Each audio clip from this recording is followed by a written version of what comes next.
আমরা আসলে ভাই ভাই এই দেশটা 1947 সালে সাম্রাজ্যবাদ ইংরেজদের কবল থেকে মুক্ত করে আমাদের পূর্বসূরীরা স্বাধীন করেছিলেন। সেটাকে স্মরণ করার জন্যই আমরা এই দিনটা উদযাপন করি। তো আজকের দিনের প্রথম কাজ যেটা, সেটা আমাদের ভারতের জাতীয় পতাকা উত্তোলন করা হবে।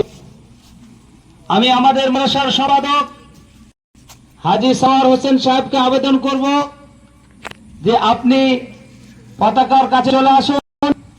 এখন পতাকা উত্তোলন হবে, এখন পতাকা উত্তোলন করা হবে। হাজী সানোয়ার হোসেন সাহেব পতাকা উত্তোলন করবেন, আমাদের মাদ্রাসার কারি সাহেব পাশে থাকবেন এবং মাদ্রাসার ছাত্র রোহন তিনি সহযোগিতা করবেন কিভাবে পতাকাটা বাঁধা আছে, কিভাবে খোলা হবে এবং কিভাবে টানা হবে।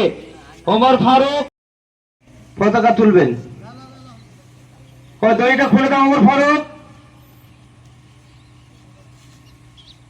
নারায়ে তাকবীর, নারায়ে তাকবীর, নারায়ে তাকবীর, নারায়ে তাকবীর, নারায়ে তাকবীর।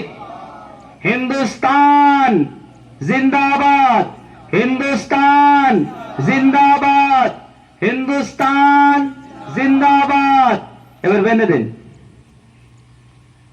মাশাআল্লাহ, খুব সুন্দরভাবে সুশৃঙ্খলভাবে আমাদের মাদ্রাসা মদিনাতুল উলুমের পক্ষ থেকে মাদ্রাসার স্থায়ী সম্পাদক তথা আরো শিক্ষকগণ, গ্রামের মানুষ মিলে মদিনাতুল উলুম মাদ্রাসার পক্ষ থেকে পতাকা উত্তোলন করা হলো।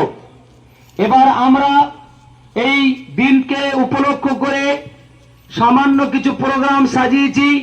সেই প্রোগ্রামটা আধ ঘন্টার মধ্যে শেষ করেই আমরা এই দিনের সমস্ত কিছুকে উদযাপন করে নেব ইনশাআল্লাহ।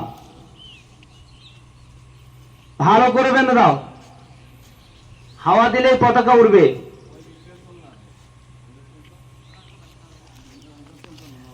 যে ছাত্ররা তোমরা নাচ পড়ার জন্য রেডি হয়েছিলে তোমরা সাইডে চলে আসবে, বাকি ছাত্ররা দাঁড়িয়ে থাকো ওখানে। এখন আমাদের মাদ্রাসার স্বনামধন্য শিক্ষক কারি বদরে আলম সাহেব পবিত্র কোরআনে কারীম থেকে কিছু তেলাওয়াত করবেন। এখন কিরাত পাঠ হবে ইনশাআল্লাহ। মেহমানদেরকে বলবো আপনারা এই তক্তার উপরে বসে পড়ুন, মেহমানরা তক্তার উপরে বসে পড়ুন।